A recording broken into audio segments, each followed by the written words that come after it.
At no point in your rambling, incoherent response were you even close to anything that could be considered a rational thought.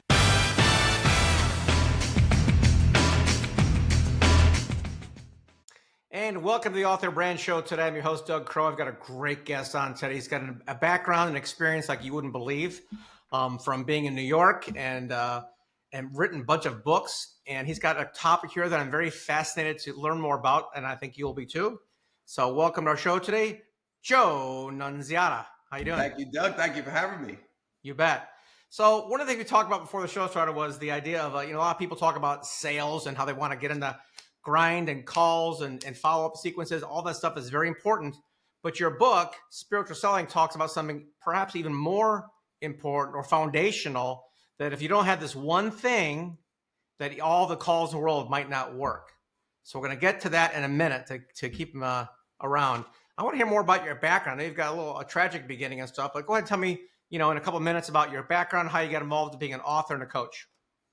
Well, it certainly was not a path that I thought I would be going down. I'm originally from Brooklyn, New York. My dad was a narcotics detective, passed on the job when I was 12. Yeah. He was involved, back at that time, French Connection, all that kind of stuff. And, when you lose a parent early, I was the oldest. I'm younger sister. Yeah. My mother was very nervous about the whole thing. I went to work right after high school. I didn't even think about college. I was working on trucks in Brooklyn, delivering beer and soda. Ended up buying a soda delivery business, went bankrupt at 20, had to pay a loan off that my mother had co-signed. So I became a bartender in New York City, made a lot of money, paid off that loan, was kind of getting to be around 23, 24. I had an opportunity to manage this I was managing a few places. It looked like it was going to be that direction I was going to go in my life with the nightclub bar business. Didn't work out. I said, maybe it's time for me to get into something else. And really didn't have a resume, hadn't done anything, but I was good with people. And someone said, why don't you go into sales? And that's what I did. And I started out selling advertising space in a newspaper and kind of went from there. And, learning in New York, of course, which was the ultimate Shark Tank. They talk about that. New York was a real Shark Tank. And, you go out there and, it was like, kill or be killed. And I did pretty well. But after a while, I started to say, I just wasn't resonating with the hardness and the stealing accounts and getting the money at all costs. It really just wasn't working for me. And by that time, because I had been through a lot in my life, I was working on my inner self, and I went through psychology, and then I was working on my energy and working on clearing negative energy and getting very deep into metaphysical work. And that's kind of what led me to this, but it was a crooked path, so to speak. From the hard New Yorker to the woo-woo world, it sounds like it's a pretty big leap there. And I know you mean about the New York thing. Most of our clients have traveled. They understand the different cultures of our country, of course, and that's always fascinating. I've been living in South Carolina now for a few years, and we go to the grocery store. It's like, hey, what are your plans this weekend? It's completely different. I'm loving it so much now. When I do travel, I'm like, why are they rude? I'm like, oh, they're not rude. They're just being tactical, right? It's not negative or positive. It just is the way people speak, I guess. Yeah, well, that's not happening in New York. I'll tell you that. Yeah, no, it's like get right to it, and it's interesting. How long were you? You're still there now, but how long were you in the New York sales game where it was like that? Was that how many years were you doing it? Oh, I was there my whole life, and then in 2011 we actually moved to California because I had some opportunity out there. We stayed there till a year and a half ago, 2022, and then we moved to Florida. So I've spent most of my career in New York, and even when I was in California, I was going back and forth because I always had business there. Right. So that's rooted into my blood. Got it. Okay, is that where you picked up the stuff we're going to talk about, the energy? Well, yeah, I did all that. I obviously it's an ongoing process, as you know, but I started it there. Yes, absolutely. Okay. Well, let me set this up and cover some of the naysayers, because I totally get. I mean, I pretty much understand what you're doing, and the title can be misleading. It can give people that woo-woo thing, but the way you described it before our show started, it was perfect. And that's what I want to get to, folks. Like, yeah, you can have all the grinding processes, funnel flow stuff you want, but if there's one thing you don't have, all that stuff is for naught.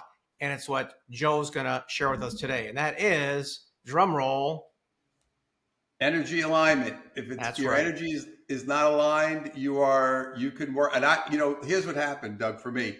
Yeah. You know, when I was a young kid, I was watching because I didn't know what I was doing, right? So you're just trying to figure out, and over there, it's like if you didn't sell relatively quickly, you were going to get fired.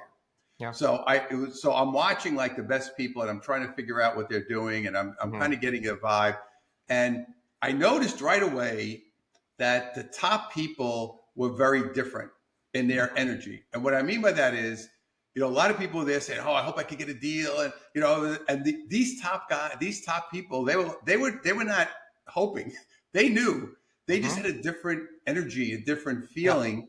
And as I started learning more about energy and how all this works, I said, "Oh, that's the difference," because the other people were working hard and they're doing the stuff, but they weren't getting the results. Yeah. And I said, it's way beyond, and this is where people get stuck because they come to me and they say, "Joe, I'm doing everything, man. I'm making calls. I hired this.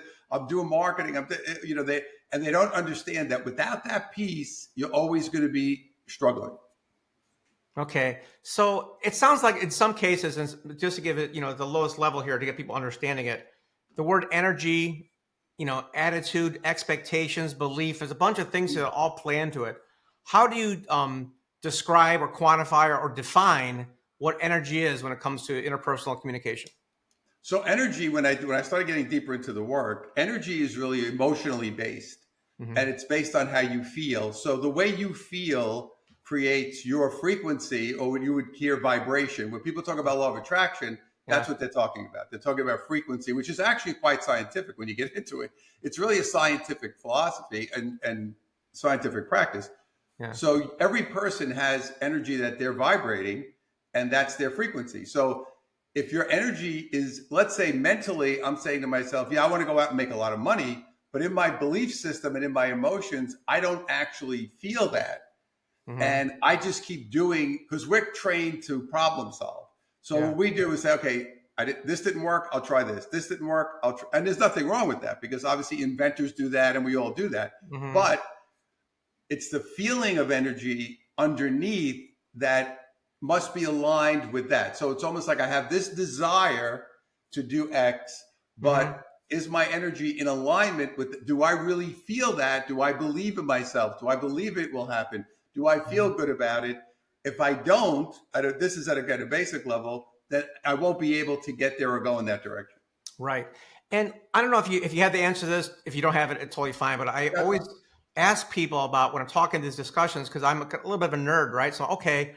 So I've studied physics and I understand, the frequency of sound and light and amplitude. I know that stuff. We talk about human energy, whatnot. I've never seen anybody give me a wavelength on my vibration. Like where is the monitor? Where's the device that can actually say your vibration's off? I use these words very casually, but not scientifically, in my opinion, unless you've got something to share with me. I'm not, from an energy perspective, when you work with somebody, it's really understanding, it's an emotional thing. Yeah. So if they're emotionally disrupted, let's say that's the word, then that means their energy is off. So if you're holding on to something emotionally that you have not resolved, that's going to throw off your energy, your frequency, your vibration, whatever you want to call it. Right. And again, we have not reached that point where I've seen anything where they can actually look at a person and say, yeah, this is people do the chakra work and so forth, but I do it just through pure emotion. I'm like, but the key really, people have to be honest with their feelings. And that's the problem, because they won't be honest and say, yeah, I really feel like I can't do this. Yeah. Or I really feel like I'm a loser. If you really feel that, that's okay. And you have to understand, you can come out of it, but it's like, I can't come out of it if I don't accept what I'm actually feeling at this moment. The other thing is, a lot of people don't even know what they're feeling. They're so conditioned to repress everything that when I start talking to them, or when I do coaching with people, and we start uncovering all these emotions that they're like, oh, I didn't even know that was in there. So that's the magic of it, when they say, oh wow, that all of a sudden the light bulbs start popping off, and it's like, wow, I never connected those dots, that my father treated me this way, and now I've got the same boss. And now I've got the same relationship, and I've got this, and I'm still replaying that because I haven't resolved those feelings. And what the universe does through our karma is it says, okay, Joe, I'm going to keep bringing you. I went bankrupt twice by 30, not because I didn't work hard, not because I wasn't smart enough, because I was carrying feelings that were not aligned with being successful. Until I got that out, I wasn't able to move forward. Wow. I could totally see that in terms of a person's energy, attitude, belief system. I get that. So I'm not going to cover the deep stuff. I want to cover the shallow stuff for a second first. I remember, oh gosh, a few months ago, I was having like a bad day. You know, I didn't sleep well, didn't eat right. When I just felt off, and I canceled a couple calls. Like, you know what, it's not going to go well. I'm going to go ahead and just push them off because I knew I'd be out of sorts, however you want to describe it. So that was easy for me to do that. But obviously, some people can't, you know, reschedule their life like that. What do you do for someone not on a deep level with what you're talking about with their historical PTSD, whatever it is, but like I'm just having a bad morning. Do you have any strategies or tips they could do just to get back in state so they can go ahead and have a good day? Yeah, I do. This happens all the time because I run sales teams when I go and do trainings. You know, not everybody's going to have a great day. You know, we're people, right? Some morning you're going to come in and say, oh man, you know. So I say, you know, you need a reset. Let's go outside, take a walk. Let me talk to you. What's going on? And they'll just say, you know, I just had a bad night or this happened to me. I said, listen, I get it. I understand it. You just like let it go for them. You have to do your thing. Just like you got to reset yourself. But just sometimes just talking about it or just like accepting, yeah, you know what? I had a bad morning or something happened that got me a little bit upset. The minute I get into acceptance, what happens is it removes the obstacle because we are so resistant driven where I don't want to feel like that. I don't want to do that. I'm going to push through it. Just say to yourself, yeah, you know what? I don't feel that great at this moment. Let me let that go. Well, let me accept it. And the minute you accept it, it releases all that tension and it just moves the person into a different place. I've done it so many times with people and it's like, what's up? And they'll say, oh, and I'm saying, well, are you upset about that? And they'll say, well, you are, right? And I say, yeah, I really am. And all of a sudden they'll get out of me and then they'll let it go. It's like, and then you could just see the transformation because they just kind of got it off their chest. Nice. That's really good. So yeah, I think I'm going back in my mind here, like, you know, a few times I felt off and whatnot. So obviously, you know, getting out, walking around, changing your physical state can help, you know, reframe your things. Yeah. Being aware of it, I understand that. Okay, so let's just keep going on this. So I've got a bad morning, no sleep, got an angry email from a client, whatever. I got a call to do. Is there any kind of like, besides taking a walk, what else can you do to someone? What can they do for themselves to, you know, get back in there besides taking a walk and talking about it? If they talk about it, I'm imagining, depending on the words they use, it could make it worse. Yeah, better. I mean, yeah, it depends. Well, I guess it, you know, to me, everything is acceptance. This is how I feel right now, and that's okay. Sure. The bottom line is when you are in a state of acceptance, you are opening up everything, all your gates of energy. So what happens? Most people get into a state of resistance, or they want to be upset, or they want to fight. Right. So when that happens, and so if somebody comes in, it's actually interesting psychologically because if they came in a bad mood, they don't know what to do with that energy. They're looking to actually start a fight with somebody because what they want to do is put that energy somewhere else. Right? I'm in a bad mood. I don't know what to do with this energy because I wasn't trained, and most people weren't. But they're saying, what I usually do, and I say to people, what do you normally do when you get upset? And they'll say, oh, I have a drink, or I do this, or I eat, or I yell at somebody, or I have a fight. So it's like, what is your place to go under duress or when you're not feeling great? You need to stop that behavior and just say, it's okay for me to feel upset right now. Right. And that act, by doing that and being in an acceptance state, you're removing the obstacle, you're removing the tension because you're not pushing against it and saying, I'm fine, I'm there. But you're saying, yeah, you know what? People say to me, oh, Joe, you're okay? You know what? I said, yeah, right now I'm not okay. I feel a little bit pissed. Something might happen in a meeting and you might say, you know, I'm pissed off about that. I don't like the way that guy spoke to me. I don't like the way she said that. Right. It releases it. And what most people do is they bottle up and then, you know, it leads to a lot of bad things when you bottle up your emotions. And that's the key to the work. The key to the work is every single day, I align my energy and I release anything that's upsetting me. Now, luckily, after all these years, I'm not as upset as I used to be, but you know, every once in a while something will happen. But it's kind of like exercise, right? I'm going to keep myself in shape. I'm in the gym all week. I just was in the gym right before this call. So it's like, I'm going to keep doing it and keeping myself tuned up. It's like your engine in your car. Right? I'm going to keep it tuned. And once in a while, yeah, something go wrong and I'll fix it. So Nice. you have to look at it like a practice. Like, I'm going to keep myself in a high energy as much as possible. We're human. We're going to have our days. Yeah. But that's the idea, is get back on the track as fast as you possibly can, and don't let it drive you down. I suffered with serious depression early.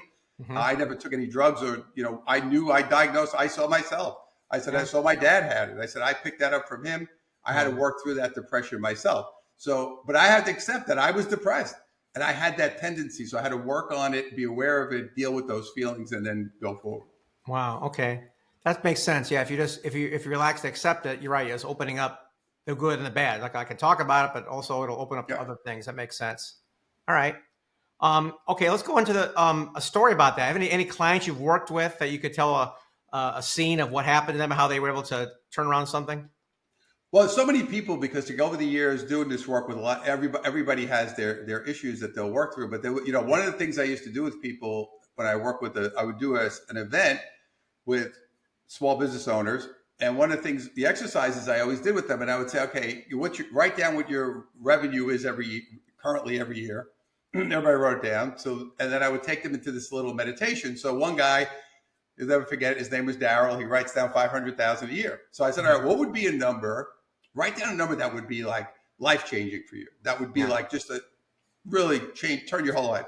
So he wrote 5 million, which is big, big difference. Yeah, sure. And I just put him in I just say, okay, I just want you to close your eyes. I just want you to relax. What will it feel like to have, because obviously mentally you say 5 million. Yes, I want 5 million. But I said, emotionally, what is it going to feel like to have that going on? Have that size business, have that much money coming in, have all that going on in your life. And everybody kind of starts off, oh yeah, good, good. As I get him deeper into it, he started to actually like almost couldn't breathe. And I took him out of it and I said, what happened? And he said, the feeling of having that much money coming in, my whole chest closed up. He said, the pressure, I felt so much pressure that I would have to, first of all, maintain that business. Yeah. And second of all, people would judge me, or people wouldn't like me, or people that are my friends since I'm a kid are going to say, look at this guy, who does he think, whatever he thought. So all this stuff is swirling around in all of us. And I helped him clear that. He actually went on to do really well. But it was something that he said, I never, ever in my life would have thought of that. Wow. He said, because my whole focus is always growing the business. Yeah. I never think of, I had those feelings and those fears and that emotion connected to being successful. And we all do, everybody has something that you're saying, like when I first started writing books, I mean, I barely got out of high school. I'm like, how the hell am I going to write a book? 7 books later, but I'm saying it's like, been published with major publishers, been on TV, done all these different events. But it's almost like in the beginning, I'll never forget, this is a quick funny story. When I wrote this book, Spiritual Selling Book, Wiley, which is a big publisher, I ended up getting a deal with them. And I finished the book toward the end of the year and I sent it them for the edit. So, like a month goes by, I don't hear anything. And now it's like a little, we get through Christmas and it's into January. Yep. And I remember I was like panicked because I said, oh my God, they're going to call me back and say, this guy's an idiot. He can't write. So I was like totally panicked. So finally I said, I got to call the guy. I have to call this guy. Just as I never heard back from anybody. It's been like 6-7 weeks. I sent them to and big publishers move slow anyway. Yeah. It was my first experience with that. So I didn't know that. So I said, listen, I just wanted to touch base. I sent this manuscript. I never heard back from anybody. I don't know what's going on. He said, oh, Joe, I'm so sorry. He said, the holidays were here. The reason we didn't call you, he said, we love the book. We think it's awesome. He said, there's a few minor things we just want to ask you about, and we're going to actually be able to go to press as scheduled.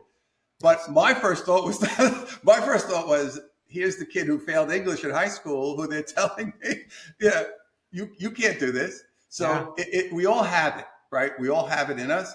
But the idea is I need to expand myself and put myself into these situations that are going to be challenging or are going to expand me and deal with what happens, because that's the only way we're going to grow.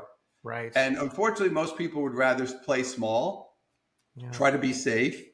And that's human conditioning, and that's in our DNA. But to me, I said, as I've gone through each layer, so to speak, now I'm like, hey, I'll try anything. Because I like, what's the worst thing that could happen? The worst things have happened to me already. So like, I'm not going to worry about it.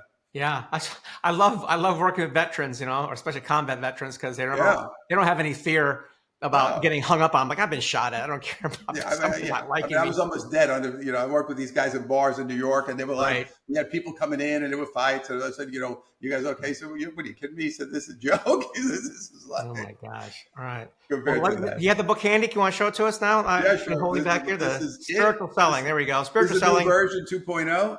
Nice. So there you go. So it looks like a great book. I can't wait to take a read on it. We're going to put the link below here, folks. So what link do you want to put on there, Joe? Go ahead and tell me. Actually, they could go to spiritualselling.com as well. And they could also go to my site is joenunz.com for all my information and all my stuff. But Spiritual Selling will take them to the book. That's right. So check it out, folks. I think you're going to enjoy it, especially the fundamentals make complete sense to me. If you're having a bad day, you need to get in a good state in order to make a difference in the world. So, Joe, thank you so much for being on the show today. I appreciate it, folks. You're going to want to take notes on our show. If you didn't, just click below and download them right here. Thank you so much. Terrific. Good job. Nice.